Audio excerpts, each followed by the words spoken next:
Akashvani Adilabad 100.2 FM మనసు నిండా.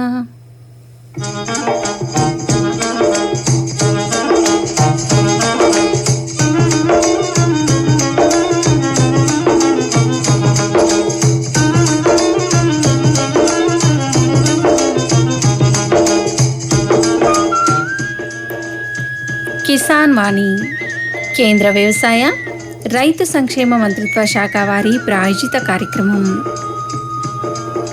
రైతులకు అక్కరకచ్చే వాతావరణ సూచనలు, కాలానుసారం వ్యవసాయంలో పాటించవలసిన యాజమాన్య పద్ధతులు, కలుపు, చీడపీడల నివారణ, నూతన వ్యవసాయ పద్ధతులు ఇలా మొదలగు అంశాల గురించి అనుభవజ్ఞులైన వ్యవసాయ శాస్త్రవేత్తల ద్వారా సలహాలు, సూచనలను అందించే కార్యక్రమం ఇది.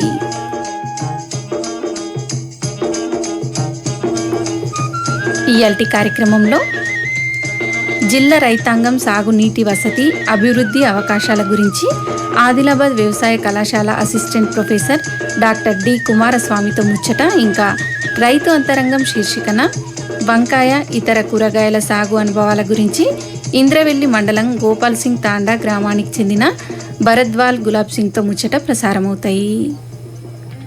వాతావరణ సూచన. గడిచిన 24 గంటల్లో జిల్లాలో వాతావరణం పొడిగా ఉంది. ఉష్ణోగ్రతలు గరిష్టంగా 26 డిగ్రీల సెల్సియస్, కనిష్టంగా 11 డిగ్రీల సెల్సియస్గా నమోదైనాయి. గాలి గంటకు 8 కిలోమీటర్ల వేగంతో వీచింది. గాలిలో తేమ 51%. ఇక వచ్చే 24 గంటల్లో జిల్లాలో వాతావరణం పగటిపూట ఎండగా ఉంటూ అప్పుడప్పుడు మేఘావృతమై కనిపించే అవకాశం ఉంది. ఇంతకు మించి వాతావరణంలో చెప్పుకోదగిన మార్పులేమీ ఉండకపోవచ్చు. వాతావరణ సూచన ఇన్నరు. अरे अरे अरे क्या कर रहा है? इधर इधर इधर हम बोल रहे हैं तेरे बीजू का उतला बोल रहा है? पक्षियों से तो हम खेत को बचा लेते हैं, पर इन घातक रसायनों से कैसे बचाएं? मतलब? देख बेटा, तू जो ये अंधाधुंध रसायन मिलाता है ना, मिट्टी की सेहत बिगड़ने लगी है। और जब माटी ही कमजोर पड़ जाएगी तो उपज कैसे सेहतमंद होगी? अरे पहले ऐसा नहीं था। पूछना अपने बड़े बुजुर्गों से, कैसे फसल लहलहाती थी, शुद्धता झलकती थी। हाँ, माटी भी तंदुरुस्त और लोग भी। अब पहली वाली बात कहाँ? पर अब तो सब यही डाले हैं। सब नहीं, आज भी लाखों जागरूक किसान परंपरागत विधि से फसल उगा रहे हैं। खर्चा कम और उपज की कीमत भी बेहतर पा रहे हैं। सच है? रे बेटे, एक्सपीरियंस से बता रहे हैं, धूप में बाल सफेद नहीं किए हैं। हाँ। ठीक है भाई, मैं भी आज से जैविक खेती शुरू करूंगा। माटी से प्रेम की परंपरा है परंपरागत खेती. ఇది మన యాస మన భాష మన ఎఫ్ఎం ఆకాశవాణి ఆదిలాబాద్ 100.2 మనసు నిండా. శ్రోతలు కిసాన్ వాణి కార్యక్రమాన్ని వింటున్నారు. ఈ కార్యక్రమంలో ముందుగా విందాం జిల్లా రైతాంగం సాగునీటి వసతి అభివృద్ధి అవకాశాల గురించి ఆదిలాబాద్ వ్యవసాయ కళాశాల అసిస్టెంట్ ప్రొఫెసర్ డాక్టర్ డి కుమారస్వామితో ముచ్చట. వీరితో ముచ్చట పెడతారు జి రవీందర్. ఏ పంట తీసుకున్నా దాని సాగుకు నీటి యాజమాన్యం తప్పనిసరి. అయితే ఆదిలాబాద్ ప్రాంతంలో వర్షాధారంపైనే ఎక్కువ పంటలు సాగు చేస్తున్నారు. ఈ పరిస్థితుల్లో ప్రత్యామ్నాయంగా సాగునీటి వసతిని అభివృద్ధి చేసుకోవడానికి ప్రభుత్వ పరంగా రైతుకు ఉపయోగపడే అవకాశాలు ఏమున్నాయి, రైతులు వాటిని ఎలా అందిపుచ్చుకోవాలి అనే విషయాల గురించి ఈ ముచ్చట్లో తెలుసుకుందాం. నమస్కారం డాక్టర్ కుమారస్వామి గారు. నమస్కారం అండి. సార్, ముందుగా PMKSY అంటే ఏంటి, ఎందుకు ఈ పథకాన్ని ప్రారంభించిండ్రు? PMKSY అనగా ప్రధానమంత్రి కృషి సంచాయ్ యోజన. ఇది 2015 జూలై 1న కేంద్ర ప్రభుత్వం వారు దీన్ని ప్రారంభించడం జరిగింది. దీని లక్ష్యం ఏమిటంటే దేశంలో ఉన్న ప్రతి పొలానికి నీటి లభ్యత, అలాగే ఆధునిక మైక్రో ఇరిగేషన్ ద్వారా ప్రోత్సహించడం, అలాగే నీటి వినియోగ సామర్థ్యం పెంపు, అంటే హర్ ఖేత్ కో పానీ, ప్రతి రైతు పొలానికి నీరు, అలాగే మోర్ క్రాప్ పర్ డ్రాప్, అంటే ప్రతి నీటి చుక్క నుంచి ఎక్కువ పంటను సాధించడం లక్ష్యంగా ఈ పథకాన్ని కేంద్ర ప్రభుత్వం వారు ప్రారంభించారు. ఈ PMKSY పథకం ద్వారా రైతులకు ఏ ప్రయోజనాలు కలుగుతాయి? ఈ పథకం ద్వారా రైతులకు ప్రధానంగా 3 రకాల ప్రయోజనాలు కలుగుతాయి. మొదటిది మైక్రో ఇరిగేషన్ పై భారీ సబ్సిడీ. దీంట్లో డ్రిప్, స్ప్రింక్లర్ వ్యవస్థలపై, అలాగే చిన్న మరియు మార్జినల్ రైతులకు, చిన్న సన్నకారు రైతులకు 70 నుంచి 80% సబ్సిడీ లభిస్తుంది. అలాగే ఇతర రైతులకి 50 నుంచి 50% వరకు సబ్సిడీ లభిస్తుంది. దీంతో పాటు రెండవ ముఖ్యమైన ప్రయోజనము నీటి నిల్వ సంరక్షణకు మద్దతు. దీనిలో భాగంగా చెక్ డ్యాంల ఏర్పాటు, ఫార్మ్ పాండ్ల ఏర్పాటు, చిన్న నీటి కాలువల నిర్మాణాలు మొదలైనవి వ్యవసాయ ప్రాంతాల్లో నిర్మించడం జరుగుతుంది. అలాగే మూడో ముఖ్యమైన ఉపయోగం ఏమిటంటే పంట దిగుబడి పెరుగుదల. అంతిమంగా ఇది లక్ష్యం. దీనిలో నీరు ఎప్పటికప్పుడు అందడంతో పాటు పంటల ఉత్పాదకత అలాగే మొత్తం ఉత్పత్తి కూడా గణనీయంగా పెరిగే అవకాశం ఉంటుంది. ఈ పథకానికి ఎవరెవరు అర్హులవుతారు? ఈ పథకానికి భారతదేశంలోని అందరు రైతులు, అలాగే సాగుకి అనువైన భూమి, సొంత భూమి అయినా లీజు కౌలుదారు రైతులైనా కూడా అర్హులవుతారు. సాధారణంగా 5 హెక్టార్ల వరకు సబ్సిడీ లభిస్తుంది. 5 కన్నా మించి భూమి ఉన్న వారికి సబ్సిడీ లభించదు. అలాగే చిన్న మరియు సన్నకారు రైతులు గరిష్టంగా సబ్సిడీ పొందుతారు. అలాగే లీజ్ భూమి రైతులకు కూడా అర్హత ఉంది. కాకపోతే దానికి సరైన పత్రాలు మనము చూపించగలగాలన్నమాట. రైతులు దరఖాస్తు చేసుకోవాలంటే ఏ పత్రాలు అవసరం? దీనికోసం అవసరమైన పత్రాలు ముఖ్యంగా ఆధార్ కార్డు ఒక కాపీ, అలాగే బ్యాంకు ఖాతా వివరాలు, అలాగే భూమి పత్రాలు అనగా పట్టాదారు పాస్ పుస్తకం, 1B, అడంగల్ మొదలైనవి, అలాగే రైతు యొక్క ఫోటోలు, అలాగే అవసరమైతే మనకు ఇరిగేషన్ ప్లాన్ నీటి ప్రణాళికకు సంబంధించిన ఒక డయాగ్రామ్ మ్యాప్ సబ్మిట్ చేయాల్సి ఉంటుంది. దీని దరఖాస్తు ప్రక్రియ ఎట్లా ఉంటుంది? ఎక్కడ దరఖాస్తు చేయాలి? దీన్ని దరఖాస్తు చేయడానికి 3 మార్గాలు ఉన్నాయి. అందులో మొదటిది మండలం లేదా జిల్లా వ్యవసాయ కార్యాలయం ద్వారా, లేదా గ్రామ పంచాయతీ లేదా అగ్రికల్చర్ ఎక్స్టెన్షన్ ఆఫీసర్ లేదా మండల వ్యవసాయ అధికారి కార్యాలయం ద్వారా, లేదా రాష్ట్ర వ్యవసాయ శాఖ ఆన్లైన్ పోర్టల్ ద్వారా కూడా మనము దీనికోసం అప్లై చేసే అవకాశం ఉంది. ఈ పరిశీలన పూర్తయ్యాక మనకు దీనికి సంబంధించిన పరికరాలు ఏర్పాటు కోసం తర్వాత సబ్సిడీని DBT డైరెక్ట్ బెనిఫిట్ ట్రాన్స్ఫర్ ద్వారా రైతు ఖాతాలో జమ చేస్తారు. మరి ఈ PMKSYలో ఏవైనా ప్రత్యేక నియమాలు లేదా మార్గదర్శకాలు ఉన్నాయా? PMKSYలో మనకి ముఖ్యంగా కొన్ని నియమ నిబంధనలు ముఖ్యంగా చూసినట్టయితే ఇది మధ్య రాష్ట్ర సంయుక్త పథకం. అంటే ఏంటంటే కేంద్ర రాష్ట్ర ప్రభుత్వాలు సంయుక్తంగా నిర్వహించే పథకం అన్నమాట. దీనిలో 75% కేంద్ర ప్రభుత్వం వారు, 25% రాష్ట్ర ప్రభుత్వం వారు. అలాగే కొండ ప్రాంతాలు మరియు ఇటువంటి ప్రాంతాల్లో ఏంటంటే 90% వరకు కూడా కేంద్ర ప్రభుత్వమే భరించడం జరుగుతుంది. అలాగే అనేక నీటి సంరక్షణ పథకాలను ఒకే చోట కలిపి ఈ ప్రధానమంత్రి కృషి సంచయ్ యోజన అనే పథకాన్ని రూపొందించడం జరిగింది. అంతకుముందు అనేకమైనటువంటి నీటి పారుదల అభివృద్ధికి సంబంధించిన పథకాలన్నీ కలిపి ఇది ఏర్పాటు చేయడం జరిగింది. అలాగే దీనిలో సబ్సిడీలు డైరెక్ట్ బెనిఫిషరీ ట్రాన్స్ఫర్ ద్వారా ఎక్కడ మధ్య దళారులకు అవకాశం లేకుండా కేంద్ర ప్రభుత్వం అందించే పూర్తి లాభము రైతుల ఖాతాల్లోనే జమ చేయడం జరుగుతుంది. మరి ఈ పథకం గ్రామీణ రైతులకు ఎలా ఉపయోగపడుతుంది? ఈ పథకం వల్ల గ్రామీణ రైతులకి ముఖ్యంగా రైతులకు నీటి భద్రత పెరుగుతుంది. అలాగే పంటల దిగుబడి ఆదాయం పెరుగుతుంది. అలాగే వర్షంపై ఆధారపడడం తగ్గుతుంది. అలాగే వ్యవసాయం సుస్థిరంగా మారుతుంది. ఇది దేశవ్యాప్తంగా రైతుల జీవనోపాధిని మెరుగుపరిచే అత్యంత ప్రభావవంతమైన పథకాలలో ఒకటిగా చెప్పవచ్చు. ప్రధానమంత్రి కృషి సించాయి యోజన అంటే ఏంటి? ఇది కేంద్ర ప్రభుత్వం అమలు చేస్తున్న ప్రధాన పథకం. దీని ప్రధాన ఉద్దేశం ఏమిటంటే రైతులకు నీటి అందుబాటును పెంచడం, అలాగే ప్రతి నీటి బొట్టును సరిగ్గా వినియోగించుకునేలా ప్రణాళికలు రూపొందించడం, అలాగే నీటి వనరులను మెరుగుపరచడం, అలాగే మైక్రో ఇరిగేషన్, డ్రిప్, స్ప్రింక్లర్, చిన్న సాగునీటి ప్రాజెక్టులు, చెరువుల పునర్నిర్మాణం వంటి కార్యక్రమాలు దీనిలో ప్రధానంగా ఉన్నాయన్నమాట. మరి ఈ పథకం ద్వారా రైతులకు ఏ లాభాలు లభిస్తాయి? ఈ పథకం ద్వారా మనకు డ్రిప్ మరియు స్ప్రింక్లర్ కోసం 70-90% వరకు రైతులకు సబ్సిడీ లభిస్తుంది. అలాగే నీటి వినియోగం 40-60% తగ్గుతుంది. అంటే తక్కువ నీటి వినియోగంతోనే మనం వృధాను అరికట్టి 40-60% నీటితోనే మనం పంటలు సాగు చేసే అవకాశం వస్తుందన్నమాట. అలాగే పంటల దిగుబడి 20-80% పెరిగే అవకాశం ఉంది. అలాగే ఎండబారిన ప్రాంతాల్లో కూడా సాగు చేయడానికి పూర్తిగా డ్రై ల్యాండ్ ప్లేసెస్లో కూడా మనకు మళ్ళీ సాగు చేసే అవకాశం మనకు అందుబాటులోకి వస్తుంది. అలాగే చెరువుల అభివృద్ధి, తడికలు, కాలువలు శుభ్రపరచడం ద్వారా నీటి నిల్వ సామర్థ్యం పెరుగుతుంది. అలాగే బావుల పునరుద్ధరణ, చెక్ డ్యాంలు, పర్కులేషన్ ట్యాంకులు వంటి సదుపాయాలు ఏర్పాటు చేసుకోవడానికి ఆర్థికంగా సాయం లభిస్తుంది. మన ఆదిలాబాద్ జిల్లాలో ఏ పంటలు, ఏ ప్రాంతాలు ఈ పథకం ద్వారా ఎక్కువ ప్రయోజనం పొందగలవంటారు? మన ఆదిలాబాద్ జిల్లాలో ఉన్న ఎండుబారిన మండలాలు అంటే తక్కువ నీటి వసతి కలిగిన మండలాలైనటువంటి ఉట్నూరు, జైనత్, నార్నూరు, అలాగే సిర్పూరు, అలాగే తాండూరు, బొజ్జారం, గుడిహట్నూరు ప్రాంతాల్లో మైక్రో ఇరిగేషన్లకి ఇది అనుకూలం. అలాగే ప్రధాన పంటలు దీనిలో మనకి ఏ పంటలకి ఇది అనువైనది అంటే పత్తి, మొక్కజొన్న, కంది, మిర్చి, దోస, మామిడి, జామ లాంటి పండ్ల తోటలు, అలాగే ఎగుమతి చేసే కూరగాయలను నీటి వసతి ఏర్పాటు చేసుకోవడానికి ఈ పథకం ద్వారా రైతులు లబ్ధి పొందే అవకాశం ఉంది. ఈ పథకాన్ని పొందాలంటే ఆ రైతులకు ఎలాంటి అర్హతలు ఉండాలంటారు? ఈ పథకం పొందడానికి మొదటిది ఏంటంటే భూమి రైతు పేరులో ఉండాలి మొదటిది. తర్వాత ఆ డ్రై ల్యాండ్ కానీ బ్లాక్ లెవెల్లో నార్మల్ గ్రౌండ్ వాటర్ ఉన్న ప్రాంతాలు అర్హులు. అలాగే పంటను సాగు చేస్తున్నారని రుజువు కావాలి ఫస్ట్. దానికోసం ఏంటంటే మనకు ఆర్ఓబి లేదా పట్టాదారు పాస్ పుస్తకము ఇది సరిపోతుంది. అలాగే మైక్రో ఇరిగేషన్ కోసం మనకు ఆధార్ కార్డు, అలాగే బ్యాంకు ఖాతా, అకౌంట్ తప్పనిసరి. దీంతో పాటు ఎస్సీ ఎస్టీ రైతులకు ప్రాధాన్యత మరియు ఎక్కువ సబ్సిడీ అనేది ఇందులో మనకు లభిస్తుంది. మరి ఈ పథకానికి ఎట్లా దరఖాస్తు చేయాలంటారు?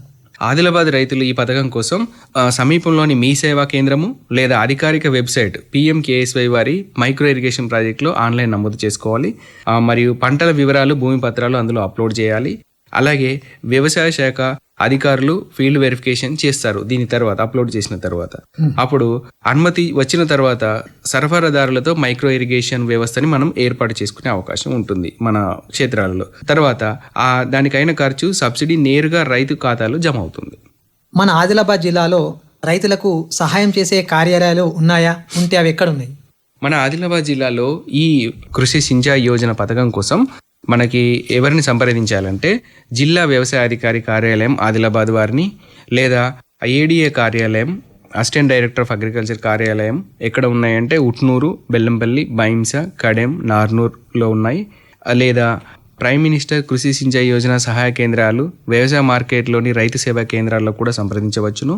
అలాగే హార్టికల్చర్ శాఖ మైక్రో ఇరిగేషన్ డిపార్ట్మెంట్లలోని నోడల్ ఆఫీసులలో కూడా మనం సంప్రదించవచ్చును. రైతులు ఈ పథకం ద్వారా ఎక్కువ లాభం పొందాలంటే ఏం చేయాలి? ఈ పథకాన్ని రైతులు సమర్థవంతంగా ఉపయోగించుకొని ఎక్కువ లాభాలు గడించాలంటే మొదటగా నీటిని ఎక్కువగా ఆదా చేసే పంటలను ఎంపిక చేయాలి. తర్వాత డ్రిప్తో పాటు మల్చింగ్, ఫెర్టిగేషన్ వాడితే 30% అదనపు దిగుబడి సాధ్యమవుతుంది. సమీపంలోని రైతు శిక్షణా కేంద్రాలు, మెయిన్గా ఆత్మ, KVK హార్టికల్చర్ ట్రైనింగ్ సెంటర్స్లో శిక్షణ తీసుకోవడం. అలాగే ప్రభుత్వం ఇచ్చే ఉచిత సలహాలు, రైతు అనువర్తనాలు, రైతు వేదికలు మనకు ప్రతి గ్రామంలో ఇప్పుడు ఇవి ఉన్నాయి. సో వాటిని వినియోగించుకొని దానికి సంబంధించిన అధిక సమాచారం తెలుసుకొని ఈ పథకాన్ని రైతులు ఉపయోగించుకునే అవకాశం ఉంటుంది. ఈ ప్రధానమంత్రి కృషి సించాయి యోజన గురించి అనేక విషయాలు తెలియజేసినారు. మీకు ధన్యవాదాలండి. ధన్యవాదాలు. ఇప్పటి వరకు జిల్లా రైతాంగం సాగునీటి వసతి అభివృద్ధి అవకాశాల గురించి ఆదిలాబాద్ వ్యవసాయ కళాశాల అసిస్టెంట్ ప్రొఫెసర్ డాక్టర్ డి కుమారస్వామితో జి రవీందర్ పెట్టిన ముచ్చటను విన్నారు. हर जोखिम से निकल कर फसल आए, सुरक्षित हो जाए, फसल बीमा से हर किसान अब आत्मनिर्भर हो जाए। संकट के समय प्रधानमंत्री फसल बीमा योजना किसानों के लिए वरदान है। अब सूखा पड़े या बाढ़ आ जाए कोई डर नहीं, अब ओले पड़े या कीट पतंगे फसल खा जाए कोई फिक्र नहीं, क्योंकि हमने लिया है प्रधानमंत्री फसल बीमा।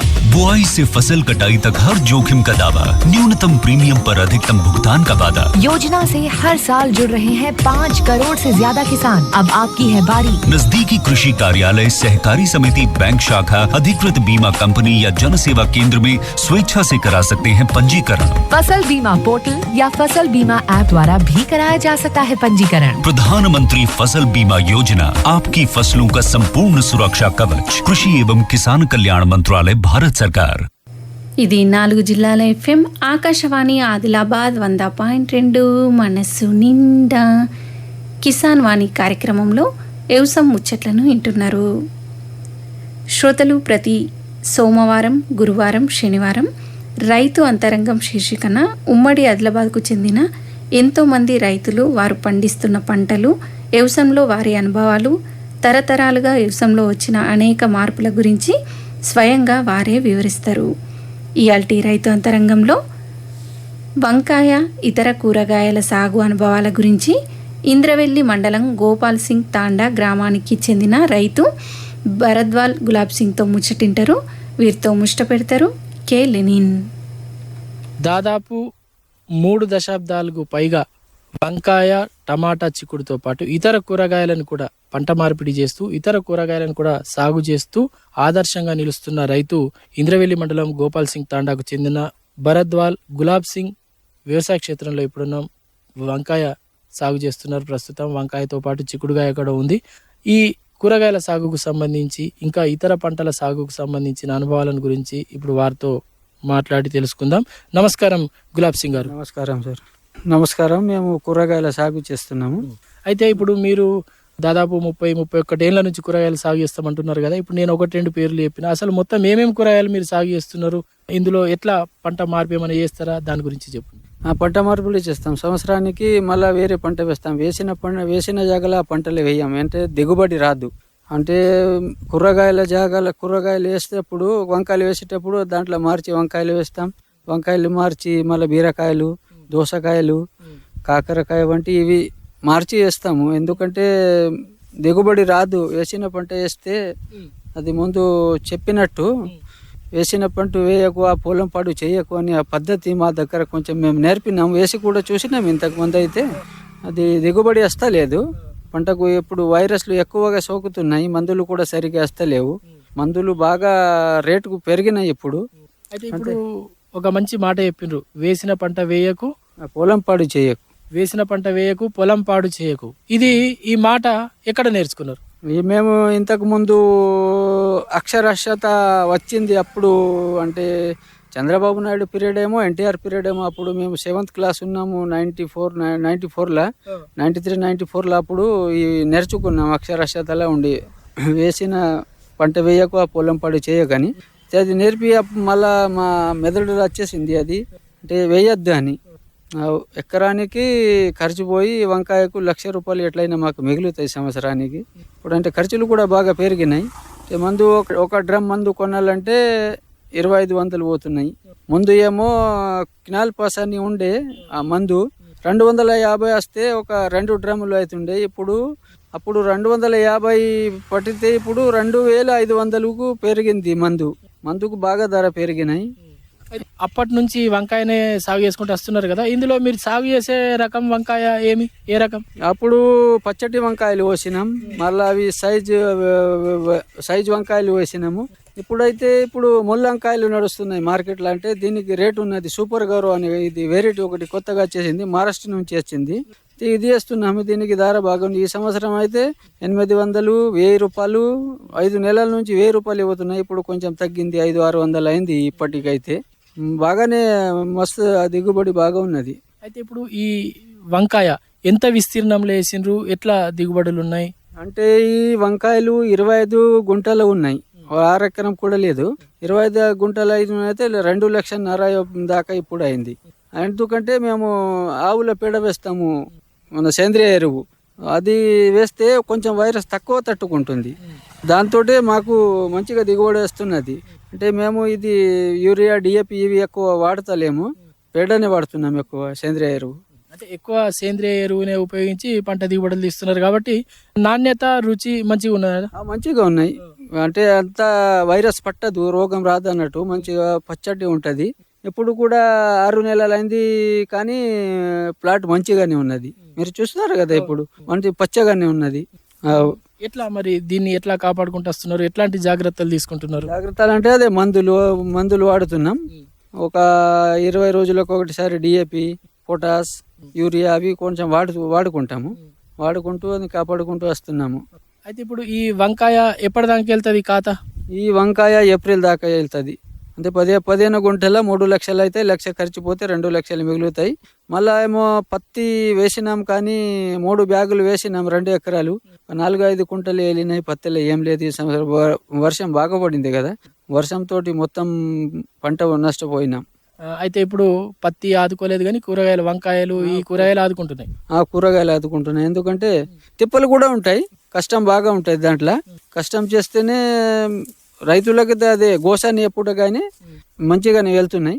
అయితే ఇప్పుడు ఈ వంకాయనే కాకుండా ఇటు పక్క చిక్కుడుకాయ కూడా కనిపిస్తున్నది. చిక్కుడు కూడా ఎంత వేసిండ్రు, ఇప్పుడు దాని ఎట్లా ఉన్నది చిక్కుడుది? చిక్కుడుకాయలు వేసినాం. చిక్కుడుకాయల ఫస్ట్ బీరకాయలు వేసినాం. బీరకాయలు ఒక ప్యాకెట్ వేసినాం. అంటే కొద్ది భూమిలోనే 4 అరసలు వేసినాం. అయితే అప్పుడు మొదట్లో ఏమో 20,000 బీరకాయలు అయినాయి. ఇప్పుడు 20,000 చిక్కుడుకాయలు అయినాయి. చిక్కుడుకాయల బాగా లాభం ఉన్నది, అది బాగా వెళ్తాయి. అప్పుడు ధర ఏమో ఒక నెలకు ముందు ఏమో ధర 700 500 ఉండి ఇప్పుడు 200 250 పోతున్నాయి. కానీ కూరగాయల బాగా లాభమే, నష్టం ఏమీ లేదన్నట్టు. అయితే ఇప్పుడు ఈ వంకాయ చిక్కుడుగాయ రెండింటిని పోల్చుకుంటే ఏది మంచిగా అనిపిస్తున్నది? వంకాయ రెండిటి కూడా సేమే, ఏం ఇది లేదు, పొరపాటు ఏం లేదు, దాంట్లో కింద మీద ఏం లేదు. కానీ కూరగాయలకు ముల్లంకాయలకు తెంపుడుకు కష్టము, చిక్కుడుకాయకు అంత తెంపుడుకు కష్టం లేదన్నట్టు. అయితే ఇప్పుడు ఈ కూరగాయలు తెంపతందుకు ఎట్లా మరి కూలీని పెడతారా లేకపోతే మీరే స్వయంగా తెంపుతారా? మేమే స్వయంగా తెంపుతాం. కూలీలు పొద్దున్న తెంపబడతాయి. ఏమంటే మార్కెట్లో తాజా కూరలు తీసుకొని పోవాలంటే కైకలోళ్ళు పొద్దున్న రారు, మేమే తెంపుకుంటాం. ఇప్పుడు మీరు తెంపిన ఈ వంకాయ కానీ చిక్కుడుగాయ కానీ ఎక్కడికి తీసుకుపోతారు అమ్మతందుకు? అమ్మటందుకు కొందరు మా చేన్లని వేస్తారు, ఇచ్చోడ ఇంద్రవెల్లి బొడియాత్నూరు నుంచి మా చేన్లని వచ్చి తీసుకుపోతారు. ఒక్కసారి నేను ఇప్పుడు 5 నెలల లోపల ఒక 4 సార్లు మార్కెట్ పోయినా లేకపోతే నేను ఇట్లా చేన్లనే ఇచ్చేసిన. వ్యాపారులు ఈడల్ని వస్తారు, ఈడనే తీసుకొని డబ్బులు ఇచ్చేసి తీసుకొని పోతారు. ఎట్లా అంటారు వ్యాపారులు ఇప్పుడు మీ దగ్గరికి వచ్చి మీరు పండిస్తున్న ఈ కూరగాయలను చూసిన తర్వాత ఈ నాణ్యత విషయంలో కానీ దిగుబడి విషయంలో కానీ ఎట్లా అంటారు వాళ్ళు? అలా చాలా మంచి నాణ్యత ఉన్నది, మంచి పచ్చటి ఉంటుంది, మీ క్లారిటీ బెస్ట్ ఉన్నది. మేము దానికోసమే అంత దూరంకి వెళ్ళి మీ దగ్గర వస్తామని అంటున్నారు. ఎక్కడెక్కడి నుంచి వస్తారు వ్యాపారులు మీ దగ్గరికి? ఇచ్చోడ, గుడిహత్నూర్, ఇంద్రవెల్లి, ఎక్స్ రోడ్, నార్నూర్, ఉట్నూర్ నుంచి వస్తారు మా దగ్గర. అయితే ఇప్పుడు ఇది వంకాయ చిక్కుడుగాయకు సంబంధించి ఇప్పుడు టమాటా కూడా మీరు సాగు చేస్తున్నారు కదా, మరి ఇది ఏ రకం టమాటా, మళ్ళీ ఏ పద్ధతిలో సాగు చేస్తున్నారు?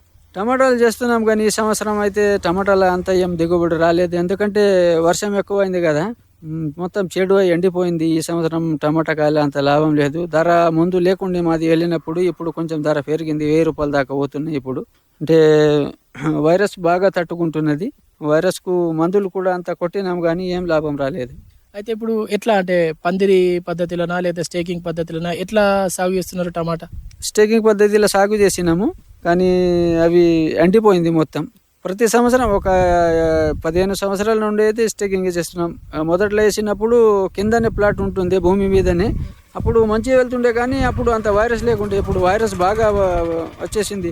ఎందుకంటే చిన్న గడ్డి మందు వాడుతున్నారు, దాని ప్రభావం వల్ల చెట్టు వైరస్ సోకి అంత లాభం వస్తలేదు టమాటా కాయల. ఈ వంకాయలు బీరకాయలు అయితే, చిక్కుడుకాయల అంత వైరస్ పట్టదు. టమాటా కాయలు మిరప అయితే మానేసినాం, వస్తలేము. అని ఇవి వేరే తోట నేను చెప్పినట్టు ఈ కూరగాయలు బాగానే ఉన్నాయి. అయితే ఇప్పుడు మీరు ఈ బీరకాయలు కాకరకాయలు కూడా సాగు చేస్తామంటున్నారు కదా, అవి ఎప్పుడు వేస్తారు? అప్పుడు మేము వాటిని మే 1st వీక్లో వస్తాము. మే 1st వీక్లో వస్తే జూలై నాటికి చాలు అవుతుంది, మార్కెట్లో తీసుకుపోతాము. 2 నెలలు సమయం పడుతుంది, 2 నెలలకు చాలు అవుతుంది. అయితే ఇప్పుడు మీరు ఈ కూరగాయల సాగులో పంట విరామం ఏమైనా పాటిస్తారా లేదా ఒకదాని తర్వాత ఒక పంట తీస్తూనే ఉంటారా? లేదు, విరామం పాటిస్తాము. ఎండాకాలంలో భూమి ఎండకపోతే అంత మంచిగా ఉండదు. భూమి కూడా కొంచెం ఎండల నాగలి పెట్టి దున్ని దానికి కొంచెం వేడి అయితే మళ్ళీ వర్షం పడినప్పుడు దాంట్లోకి వెళ్ళి ఉష్ణోగ్రత వెళ్ళి మళ్ళీ భూమి చల్లగా అయితే దానికి కొంచెం తేడా ఉంటుంది. ఎప్పటికప్పుడు నానబెడుతూనే ఉంటే అవి భూమిలో పంట సరిగా రాదు. అయితే ఇప్పుడు మీరు ఈ కూరగాయల పంటలు సాగు చేస్తున్నారు కదా, దీనికి నీటి వసతి ఎట్లా ఉన్నది మరి? నీటి వసతి డ్రిప్ తోటి చాలు చేస్తాము, మళ్ళీ స్ప్రింక్లర్ తోటి చాలు చేస్తాము. ఇప్పుడు డ్రిప్ చెడిపోయినాయి, ఇప్పుడు స్ప్రింక్లర్ వాడుతున్నాము. స్ప్రింక్లర్ తోటి ఏమో చెట్టు మీద ఆకుల మీద ఉన్న వైరస్ మొత్తం పోతుంది అన్నట్టు. మీదకెళ్ళి అది నీళ్ళు పడతాయి కదా, మొత్తం వైరస్ కింది భూమి లోపల వెళ్ళిపోతాయి. అంటే దాదాపు 30-31 ఏళ్ల నుంచి 1 కాదు 2 కాదు పలు రకాల కూరగాయలని సాగు చేస్తున్నారు. అందులో కూడా పంటని మార్చుతూ ఈ వంకాయ వేసిన పొలంలో ఇంకో పంట, చిక్కుడుగాయ వేసిన దాంట్లో మళ్ళీ అది తీసిన తర్వాత ఇంకో పంట, ఇట్లా పంట మార్పు చేస్తూ కూరగాయలని సాగు చేస్తున్నారు కదా, ఎట్లా అనిపిస్తున్నది? చాలా మంచిగానే ఉన్నది మాకైతే. మాకు చాలా అనుభవం కూరగాయల. ఏ సైంటిస్ట్ దగ్గర పోము, ఏ అగ్రికల్చర్ ఆఫీసర్కు అడగాల్సిన అవసరం లేదు, మాకంత అనుభవం ఉన్నది. అయితే ఒకవేళ ఎవరైనా రైతులు మీలాగే కూరగాయల పంటలు సాగు చేయాలి అనుకుంటే వాళ్లకు మీరిచ్చే సూచన సలహా? మేము సూచన సలహాలు ఇస్తాము, వాళ్ళకు సహాయపడతాము, మందులు ఇవి అవి వాడండి అని చెప్తాము. వింటారు, వినకపోతే పంట అది చెడిపోతాయి, మళ్ళీ వెళ్ళదు. నేను వంకాయలు కోసిన, పక్కనే మా అన్న కూడా నా అంతనే వంకాయలు కోసిండు. వాళ్ళది ₹1,00,000 అయింది. సరిగా టైంకు మందులు ఇవి అవి చేయాలి అన్నట్టు, సరిగా పని చేయలే, అందుకోసం వాళ్ళది ₹1,00,000 అయింది. నాదేమో 2,50,000 అయింది. అంటే మీరు ఎప్పటికప్పుడు పంటని చూసుకుంటా అవసరమైన సస్యరక్షణ చర్యలు పాటిస్తూ చర్యలు తీసుకున్నారు కాబట్టి పంట ఎదుగుదల మంచిగా ఉంది, దిగుబడి మంచిగా వచ్చి లాభాలు వచ్చినాయి. బాగా లాభాలు వచ్చినాయి. ఎందుకంటే మేము చిన్న పాపను పోషించినట్టు చెట్లకు కూడా పోషిస్తాము, ఎప్పటికప్పుడు చూస్తూనే ఉంటాము. రోజు మాది ఇదే పని. చాలా సంతోషం భరద్వాల్ గులాబ్ సింగ్ గారు. మీరు మీ స్వీయ అనుభవంతో పలు రకాల కూరగాయలను సాగు చేసి మంచి దిగుబడులను సాధించడమే కాకుండా మంచి ఆదాయాన్ని కూడా పొందుతూ ఈ ప్రాంతంలో ఆదర్శ కూరగాయల రైతుగా నిలిచిండ్రు. రానున్న రోజుల్లో కూడా మీరు ఇంతే ఆదర్శంగా నిలవాలి, ఇంకా మరింత దిగుబడులు సాధించాలని ఆకాంక్షిస్తూ మీ ఈ కూరగాయల సాగుకు సంబంధించిన అనుభవాల్ని మాతో ఇలా పంచుకున్నందుకు మీకు ధన్యవాదాలు. నమస్కారం. ఓకే, నమస్కారం, థ్యాంక్ యూ. ఇప్పటి వరకు రైతు అంతరంగం శీర్షికన వంకాయ ఇతర కూరగాయల సాగు అనుభవాల గురించి ఇంద్రవెల్లి మండలం గోపాల్ సింగ్ తాండ గ్రామానికి చెందిన రైతు భరద్వాల్ గులాబ్ సింగ్తో ముచ్చటిన్నారు. వీరితో ముచ్చటపెట్టినరు కె లెనిన్. ఆకాశవాణి ఆదిలాబాద్ 100.2 FM మనస్సు నిండా.